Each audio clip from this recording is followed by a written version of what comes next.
No it don't! No it don't! Alright, so let's get crack-lacking. Today, I'm going to go back to what you did last time before, but I'm going to go more in depth this time. This is actually called, I think I should name it radicals instead. Radicals. More importantly, I'm going to show you how to graph it. Again, you have to know the concept of this. When I taught you transformation, I taught you something like this. Y equals to root x. I asked you to remember some key points on this and know the general shape of the graph. I'm going to pause my recording. Let's see who knows. It's actually correct. So Kristen says it's going to be a curvy thing. Now, key thing is this. It starts at 0, 0. I asked you to remember a few key points before. And it goes something like that. What happened? So, key points. 0, 0 is a key point. I asked you to remember some other key points. There's this other one. It was 1, 1. And you guys can probably pick another point you like. But again, 0, 0 and 1, 1 are key crucial points. Now, this is the shape of a radical. I'm going to ask you to find next. What is your domain going to be? And what is your rangée going to be? Good luck. How do you find the domain? This is grade 11 stuff now of a radical. Ashley, why don't you take a shot? How do you find the domain of it? X value. You're on the right track. What's the domain then? X. Is it equal to 0? Greater than or equal to 0? Because here's the thing. I want to highlight this part right now. When you square root a number, your teacher taught you many, many times that this can't be negative. Otherwise, you have some called imaginary. So your teacher said this radicand stuff has to be greater than equal to 0. We set that stuff, whatever it is, to be greater than equal to 0. That's called your domain. Then, to do the range, look at this. Okay? Amrit, what's your range going to be based on your graph? Y is greater than equal to 0. Because the lowest value you can have is simply 0, 0. That's what we did before. Now, I'm going to play. Then, I decided to make your life a bit more challenging. Gerline, what's going on? Are you going to make all this in one test? Yeah. Because really, the rational test is too short. It's only about 3 days. There's nothing to test you on. 2 negative root x plus 4 minus 2. I'm going to ask you to do a few key things. 1, tell me the transformation in order.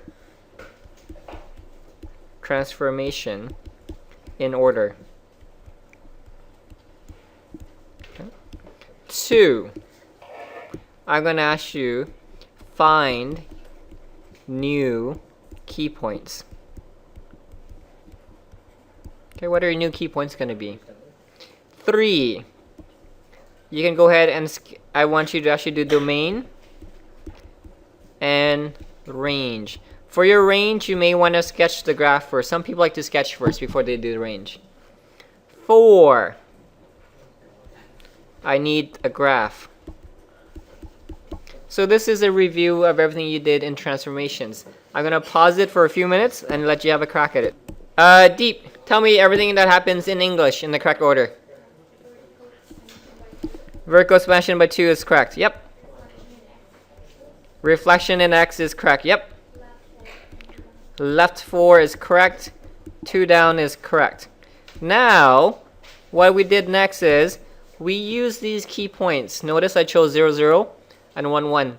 0, 0 is called your starting. You must always use this point. So go ahead right now, take a minute and apply all this now. 0, 0.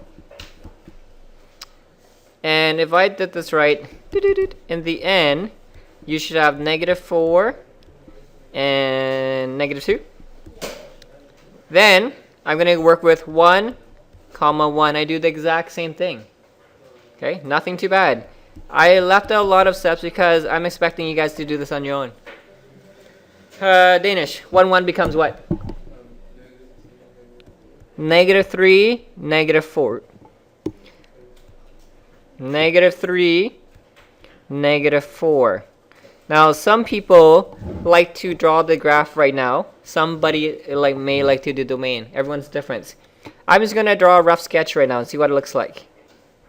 So my starting is -4, -2. Maybe somewhere around here. Then I have -3, -4.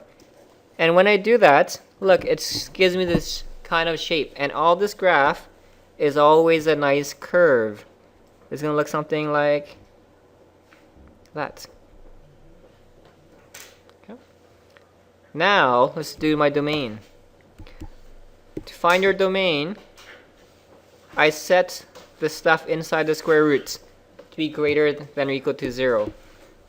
So I go x plus 4 is greater than or equal to 0.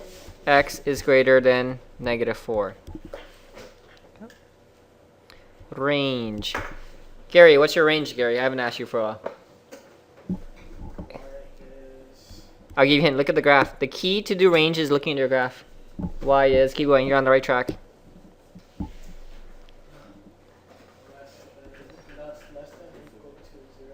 Less than, close. -2. Because this is the highest spot possible, and that's called your range. Because notice your y value doesn't go any higher than -2, so that's why its y is less than or equal to -2. That was before. There's nothing new. I could say your lesson is over, but the problem is you didn't do anything yet. This is just review. I haven't even started your lesson today yet. Here is your true lesson. The question now is, how do you graph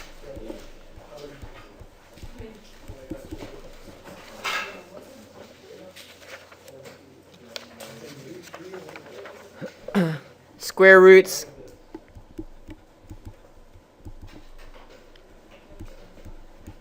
of a function? How do you graph square roots of a function?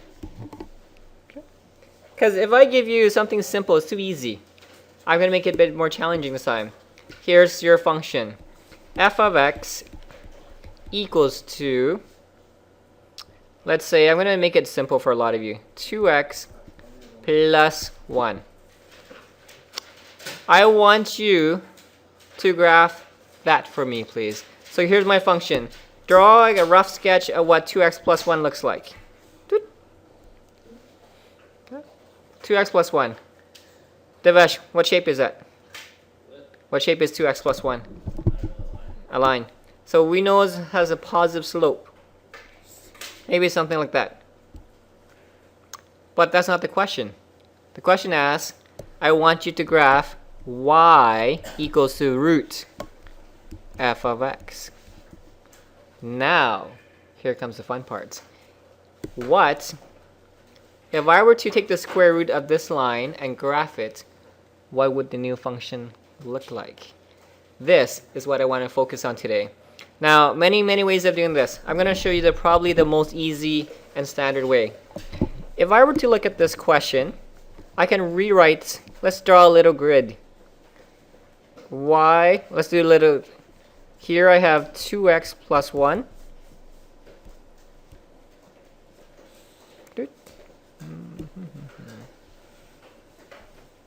I'm going to have 3 columns. 3. Here's x, and this is 2x plus 1. I want you to choose any random point for x for now. It doesn't matter what it is. 1. If I plug 1 into this equation, I want you to go fill this out right now. 2 times 1 plus 1. That's equal to 3. Okay. Then I'm going to take the square root of 3. And it gives you some decimal number. Okay. Very, very simple concept. Nothing too bad. I want you to go 0 now. And this is going to be 1. And this is going to be also 1. Plus minus? No, I'm going to show you why in a second. And I'm going to give you 0.5. If this is, sorry, I'm going to give you negative 0.5. Go ahead and fill in the chart for me. If x is negative 0.5, Manraj, what does this give you? 0. And this will give you 0. I want you to choose any 2 more numbers we actually like. It doesn't matter what it is. I'll give you a few minutes and fill it in charts. Potato, potato. Gerline, give me around another value for x. What? Negative 100? Then what's your y value for here?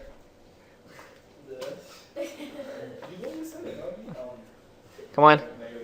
Negative 199. Then this becomes square root of negative 199, which does not exist. Okay. I can choose another random one, but there's a few key things I want you to highlight. There's 2 numbers. Notice one thing, something's unique about this one. This one gives you 1 so. This 0 gives you 0, so nothing changes. Write few keys down. This is your key points right here. This is known as your invariant point.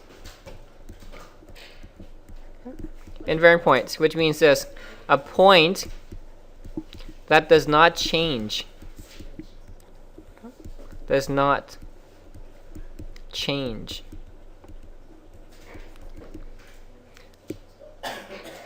So here's how we're going to do this.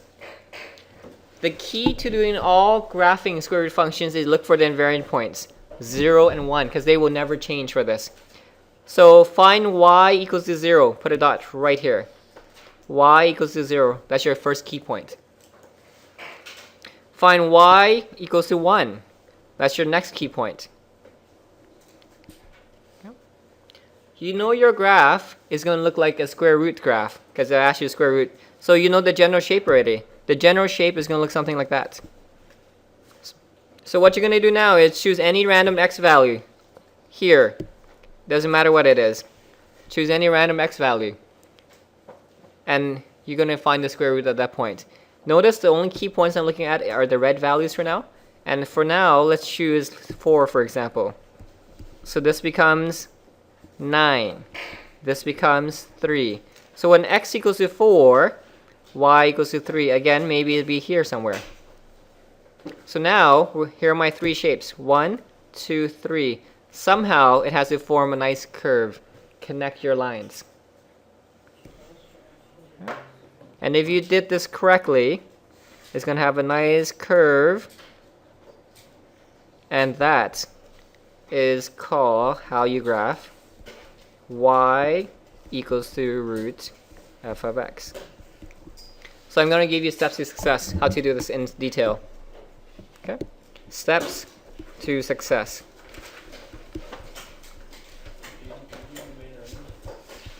I'm going to do it in a second. 1. Okay? Look for invariant points. Okay? Invariant points. That's the key. 2. Choose one more point outside the invariant region. Outside your invariant. Okay. 3. Draw your curve. Now, for number 4, you can actually do domain and range here. Once you have all that done, you can find your domain and you can find your range. Let's look at this one. Write down your domain of this gunner for equation right now, based on your graph. Hi, question, what's going on? No, your invariant points are you look for 0 and 1 because when you square root of these numbers, we'll give you 0 and 1. So they're the G-sets? Not necessarily, no. Okay, I'm going to give you a good question. It may, but not always. I will show you why in a second. Okay. So find your domain, and if I look at here, Jessica, what's your domain going to be for this? X is what? Greater than or equal to? So what is the x value when I get, which is negative 0.5? So which is negative 0.5 right there. That's your domain. I found that from the graph. And Tanvir, what's your range going to be? Y is greater than or equal to? Sorry? 0 is correct. Okay. I found that again from looking at the graph because that's my lowest y value. I'm going to give you a general shape. You do exactly what I did without my help. I'm going to pause it and I'm going to load up the shape. So I'm going to give you another example. I have here is a parabola. Y equals to g of x. Notice there's no equations. I'm not asking you to do anything. I'm asking you to do what does the graph y equals to root g of x look like? What does the graph? I want you to draw a quick sketch of this on your notes right now. I'm going to show you how this is done. Okay. Draw a quick sketch. Go for it.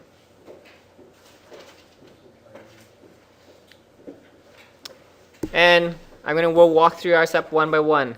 Look for invariant points. I want you to put a dot for every invariant point there is you see on here. And I'm going to pause it, let you have.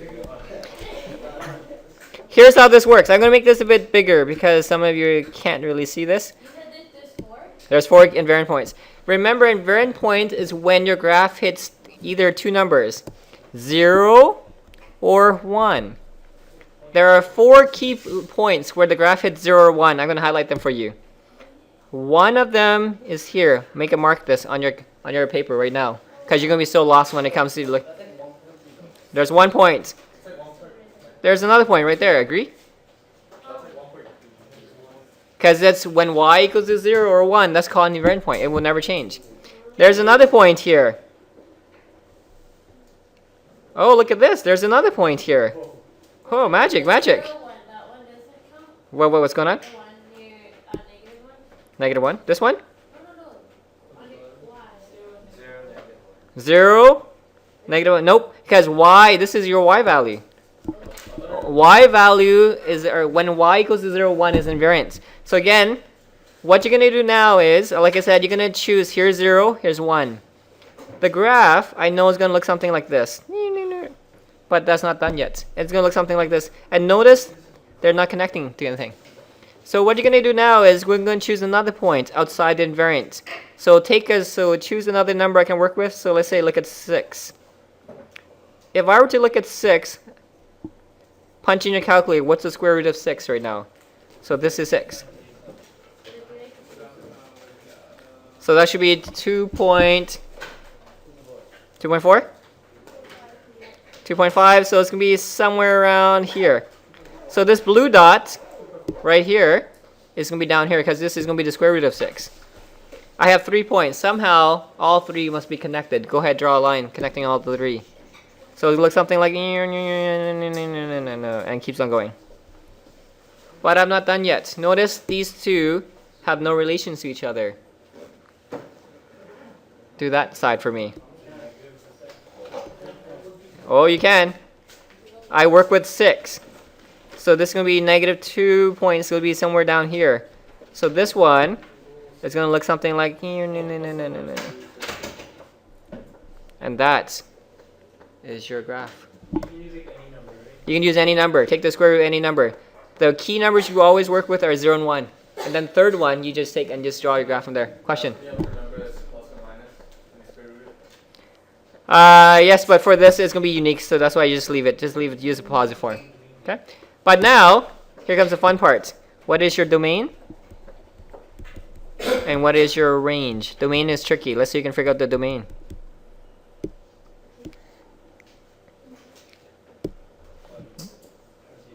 Well, actually, it's kind of hard to see for your domain because you're somewhere in between here. So our domain is x is greater than or equal to, I'm going to say 1.5, let's say. But I have another part all the way over here. And you have to go comma.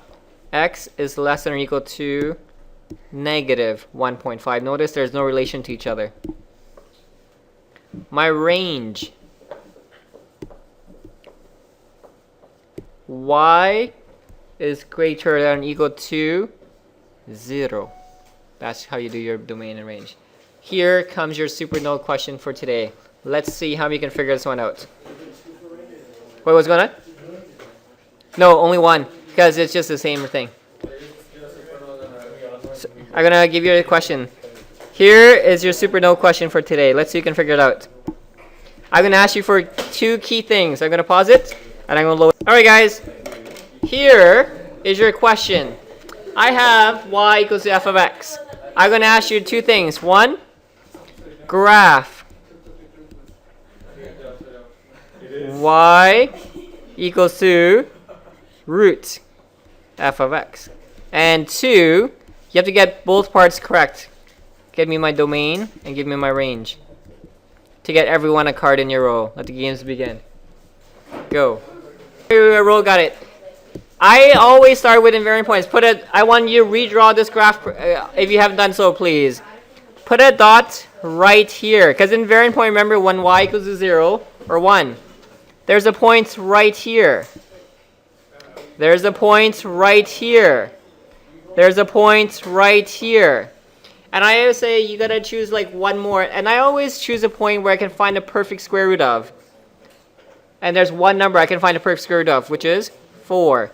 So I want to put a dot right here. And I'm going to use blue. So here's how it works. On the right side, it goes like this.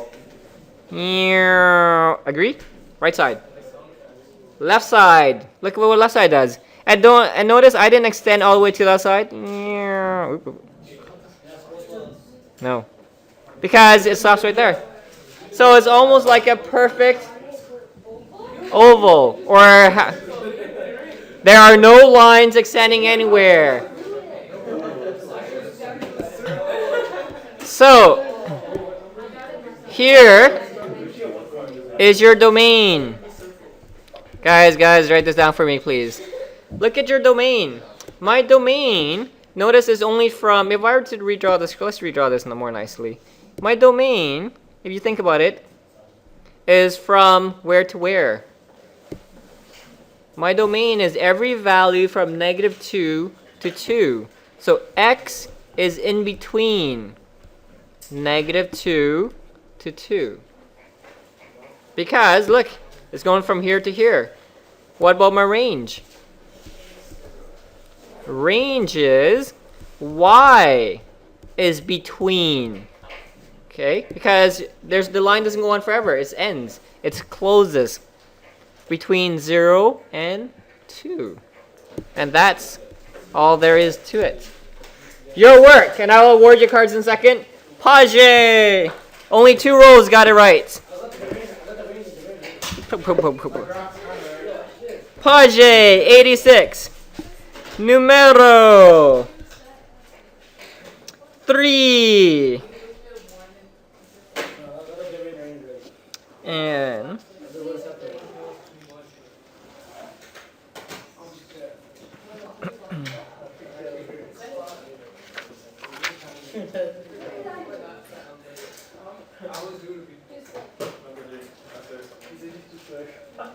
8. You should be able to do domain. You should be able to do the range. I will introduce more for you tomorrow. If you're having trouble with this, make sure you stick around and ask me, please.